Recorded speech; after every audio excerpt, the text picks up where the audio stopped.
Happy are those who do not follow the advice of the wicked, or take the path that sinners tread, or sit in the seat of scoffers. But their delight is in the law of the Lord, and in his law they meditate day and night. They are like trees planted by streams of water, which yield their fruit in its season, and their leaves do not wither.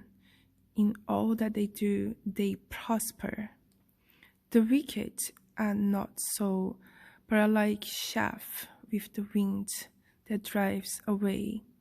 Therefore the wicked will not stand in the judgment, nor sinners in the congregation of the righteous. For the Lord watches over the way of the righteous, but the way of the wicked will perish.